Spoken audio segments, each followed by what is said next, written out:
I had no idea I was still filming.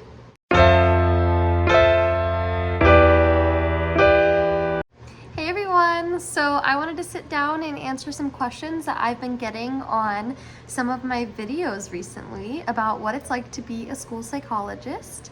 I've been so happy to have a small, tiny little community of people who are engaging in the comment section. I love getting all the questions and hearing about where you're working or what stage you are in your career/training to become a school psychologist. So I got some really awesome comments from a person named Selena. They asked me a bunch of really awesome questions, so I thought I would make a whole video answering those questions because they're really good. And I remember when I went to grad school and started looking into becoming a school psychologist, I could not find information like anywhere about what it was really like to be a school psychologist. So I had no idea what I was getting into when I went into grad school. All I knew was that school psychology combined education and mental health, as in psychology, and I loved working in schools, and I also was going to school to get a degree in psychology. So to me, it was the perfect mesh between the worlds, but I really knew nothing about what it looked like. So we're gonna get into some of that. So the first question I'm gonna answer is, what inspired you to choose this career path? A lot of things inspired me to choose this career path. I was looking into becoming a social worker, which I think is an amazing career path to go into still. Like to this day, I would love to have a social work degree, but ultimately I was really interested in practicing psychology while working with kids in schools, and this is a route that I found that I could do that with.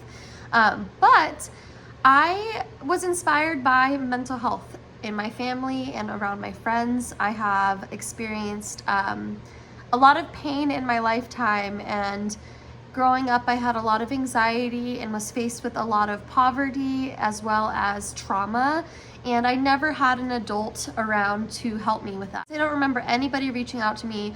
I never had a therapist, and I also never got identified with anxiety or ADHD, which are things I struggle with now. So basically, I saw that gap in my education. When I was teaching in a preschool, I saw that there was a gap. There was no mental health in this preschool, and there were kids dealing with some significant problems. So I guess overall, I just wanted to do a role where I could bring that support to kids just like me when I was little. I wish I would have had someone, so I want to be that person. I also lost a friend to suicide when I was in my early years in high school, and that changed my life forever.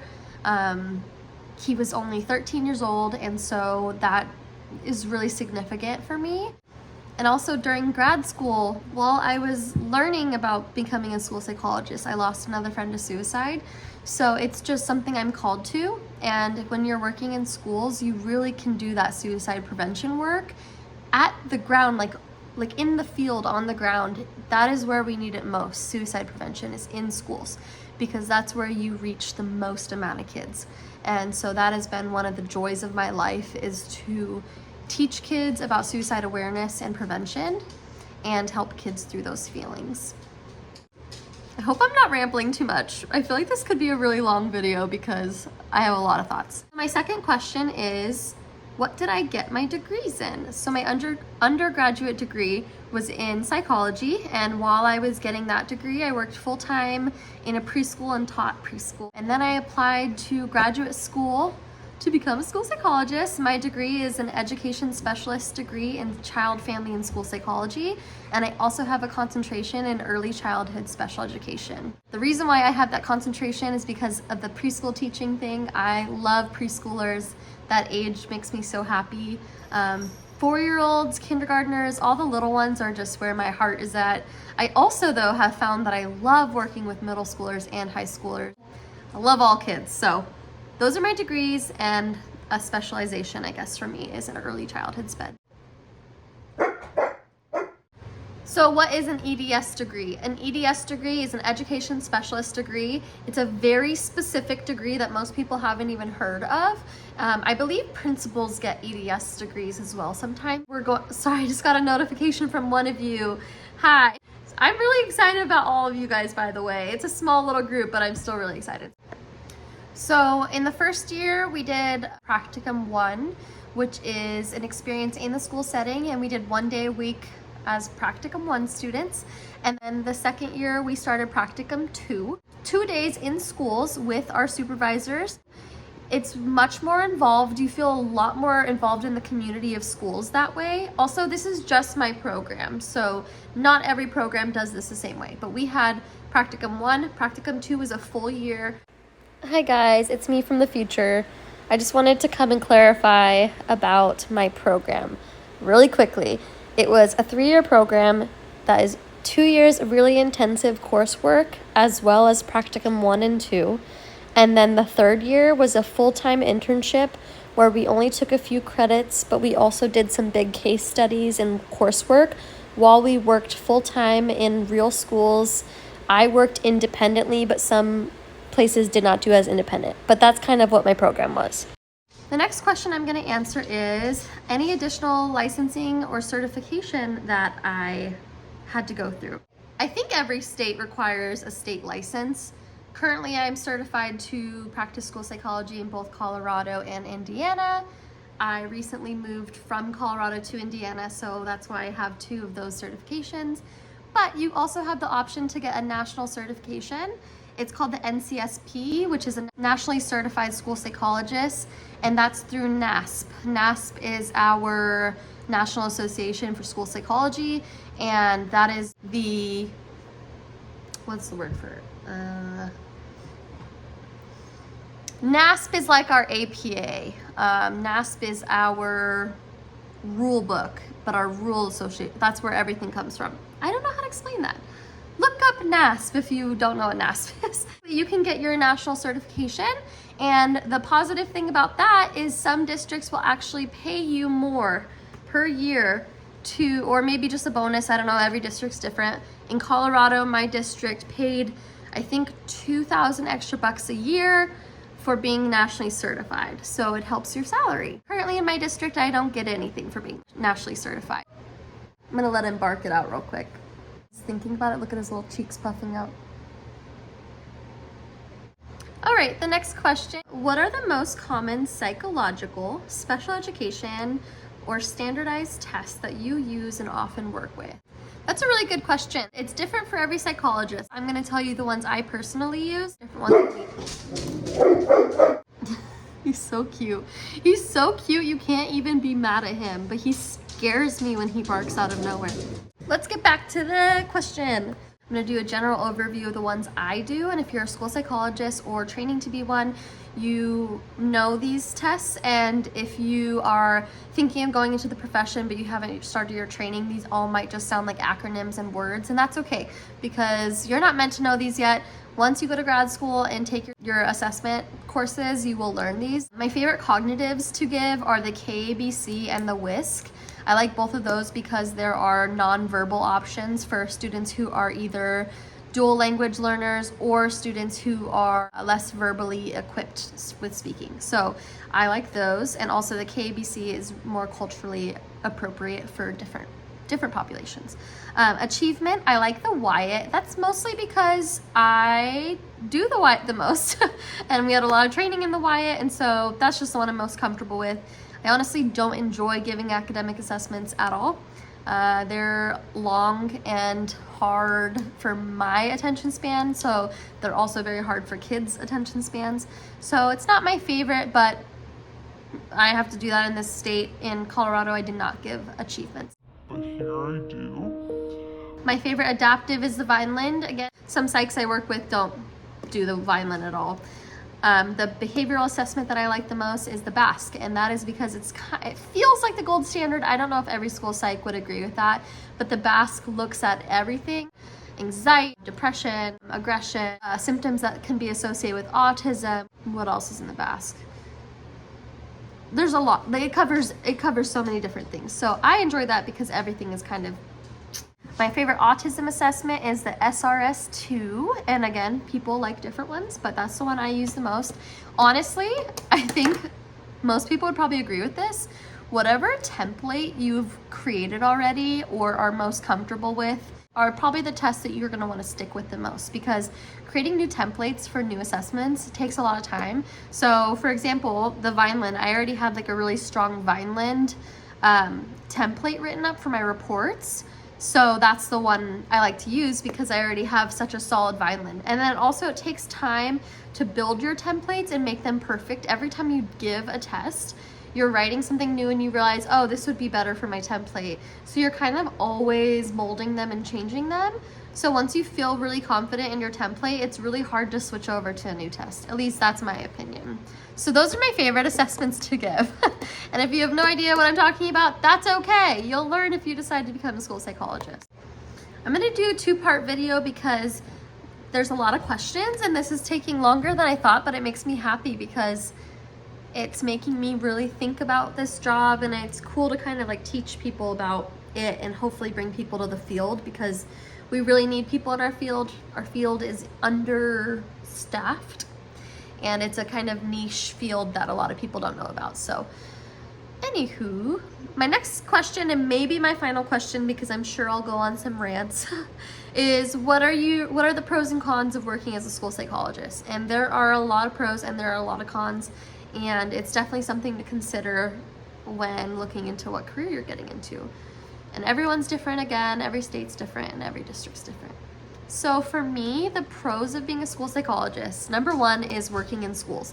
That is why I joined this field. I always knew I wanted to do psychology or mental health, but specifically wanted to work in schools. And the reason for me is because I love kids, but I love the environment of a school where this is so silly and specific, but like it brings joy to me to go participate in a pajama day or Valentine's Day at a school, or see the decorations and be creative with kids and art. And I think it's like special that like as an adult you can go into a building and celebrate something silly and fun and see artwork on the walls. That brings me a lot of joy, and I'm a very artistic and creative person, so I get to explore that with my office and make my office as beautiful as I want it to be. And so that's part of it. And I really just wanted to spend time with kids and help them get through their school experience. Another pro for me is that I can address mental health problems for children in my communities, and I can do that in the most direct way possible. Because if you think about how much time kids spend at school, they spend a lot of their lives in school. And so when I thought about becoming a therapist or a child therapist, I could see kids, but I maybe could only see them once a week, or once a month, or whatever it might be.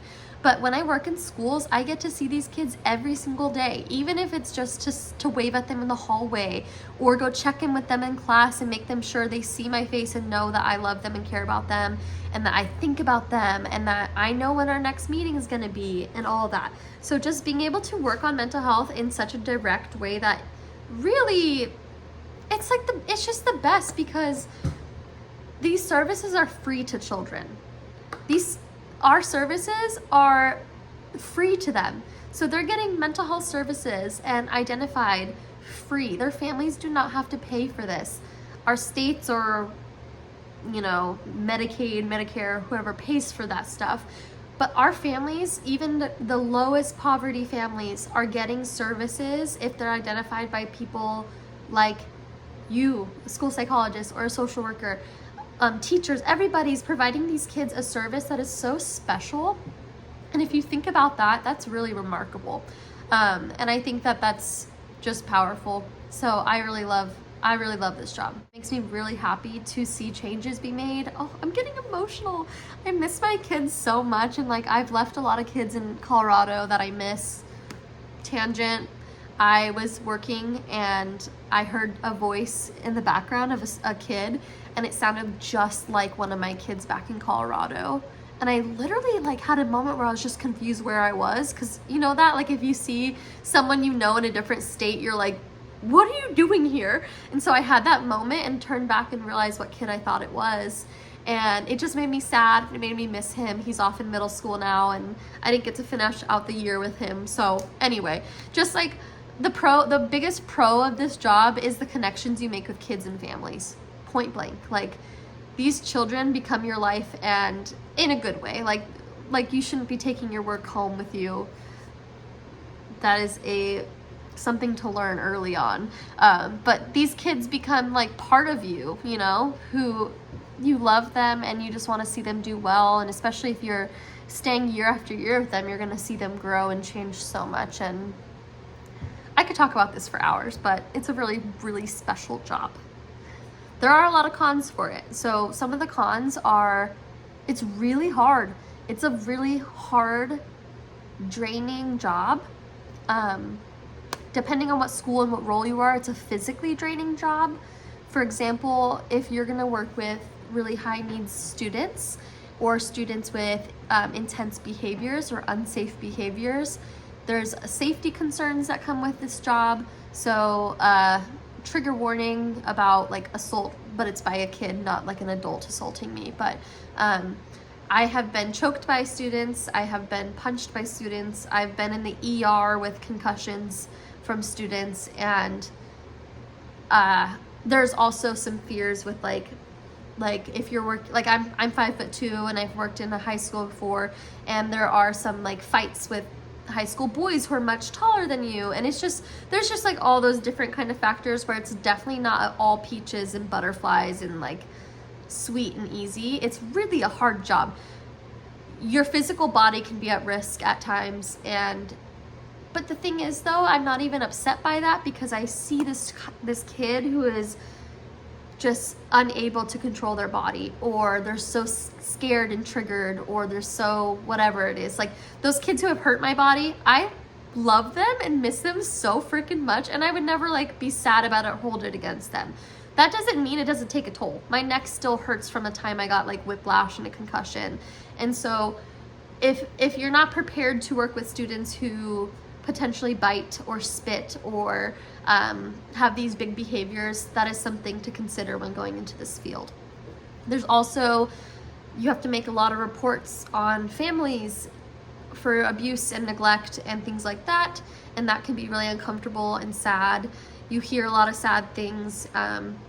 You are expected to solve all the problems in the world. So that's definitely a concern, is if you have a team, a admin team or a special education team who doesn't quite know your role or understand your job very much, sometimes people can look at you like, you need to solve this problem, you need to fix that kid. You're gonna hear that a lot, and that's a lot of pressure, but also it's really unrealistic. And so there's a lot of things to know about going forward. But I would also say one of the biggest cons is, depending where you're at, there's not funding for you. So I recently was offered a job that was closer to my house, but it would be covering multiple districts on my own. And I want one school on my own, and that's hard to find. I still can't find one school I can work full-time in. Rather than that job that they offered me wanted me to cover like 7 or 8 schools on my own. I can't do that, and I don't want to do that. And that is definitely a hard part of our job, is high caseloads, high stress, and unrealistic expectations sometimes, but it's a really good job. All right, on that note, I'm going to answer my last question because I feel like it fits in well with what I just talked about. So let's talk about burnout and work-life balance and stressors of this job. This job is clearly a high burnout, high stress job. I'm on summer break right now, and I just have to say that thank goodness we have summer breaks in schools, because I think it gives a time to rejuvenate and also get excited for the next school year. I'm already at this point where I miss being around kids so much and having just like a routine and structure that I'm looking forward to it. But if I didn't have that, I don't think I could stay in this career, and I don't think a lot of people could stay, because it is just such a high demand job. Just some of my best friends are school psychs, and we're always communicating with each other about how stressed we are, but it also is just really good sometimes. Like, it feels so nice to finally be practicing, because we're all new at the career. I'm going into my 3rd year of full-time working, so I'm still very, very new. But it is a high burnout job, and it is a high stress job. But I know one thing I can tell you is don't bring your work home. And I know some people will roll your eyes and say that's not possible. And I know that because I've had to do it a bit recently in the last, since I moved to Indiana. I know that. But I do a very good job at setting boundaries. So that's something you're gonna need to learn. Set boundaries. And say no. If you have to be late on a deadline, obviously I don't know every school in every district, but I'm not gonna kill myself for a deadline that can be pushed back. I will communicate with my sped teachers or my admin or whoever it needs to be to ask for support and extra time. And usually they will grant it to you, and if they don't, I'm so sorry. And then you may need to be taking work home. It's really hard. This is dumb advice because it's really just not helpful. So how to avoid burnout? Don't bring your work home. I know it's easier said than done, and there will be times you have to bring work home. That's a fact. But in general, make it a rule to, first of all, leave work on time. Do it. Pack up your office, make it look pretty before you leave. Also, don't bring your laptop home if you don't have to. Leave that laptop at work so you're not even tempted to work on it. Is advocate for yourself. You have to. You literally have to. You're advocating for kids all day, every day. You also have to advocate for yourself, whether that's to your special education team lead, your special education teacher, your general education teachers, your admin, principal, whoever it is. You need to advocate to them what you need, when you need it. If you need extensions on deadlines, don't be afraid to tell them. Sometimes you know your team, sometimes you don't even need to ask, you need to tell them, I'm sorry, I cannot do this. Period. It's not a question. And I've gotten very good at that. Graduate school, I think, was really helpful in teaching me to build my confidence with advocacy. That is one of my strongest things right now as a school psychologist. And if that's a piece of advice to avoid burnout, it's develop your advocacy skills, especially advocating for yourself. You have to be able to say no. Should not have, I have a school psych I work with who brings work home every day of the week and works till 10 p.m. You shouldn't have to do that. And if you are having to do that, someone needs to be changing something down the line. Whether that is your department chair who needs to hire another school psych, or that's you who maybe needs to leave the district. Do you know what I mean? I'm not saying just quit your job, but I'm saying that someone somewhere needs to fix something, and that might need to be on your shoulders to be advocating for. I hope that doesn't sound rude. Okay. So that's all I have for now. I just want to say that if you are considering becoming a school psychologist, really think about what your why is. If your why is you're feeling really called to support kids with disabilities, or mental health is super important to you, or you want to teach but maybe you don't really want to teach in schools, but you want to teach in a different way, whatever it might be, really think about your why and think about, is it worth the high burnout and high stress that comes with this job? Because for me, 100% it's worth it. There are times, I'm not gonna lie, where I've been like, what did I do? This year was one of those times, but that's because of COVID. COVID really threw a curveball for the whole education system everywhere. So overall, I'm feeling really happy and really excited to start up next year. I'm gonna be very honest, any questions you guys get me, if I'm being negative, it's not to be mean or negative, it's literally just being direct and transparent, because I wish I had someone to be saying these things to, or hearing these things from when I was looking into graduate school. I wouldn't change it for the world. It is hard work. It's a lot of report writing, it's a lot of testing depending where you live, but it's also a lot of joy and a lot of connection, and I highly recommend it. And if you're in grad school, my program made us do a counseling course and we had to go get therapy done on ourselves. I definitely recommend going to therapy while you're in a grad school. It was life-changing for me.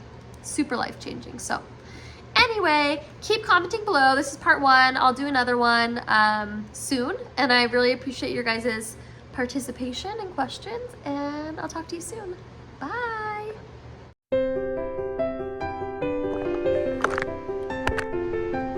Yeah.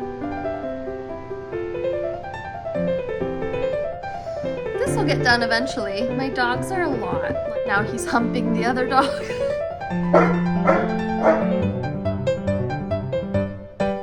A lot happening in the background. I thought this was gonna be peaceful and calm.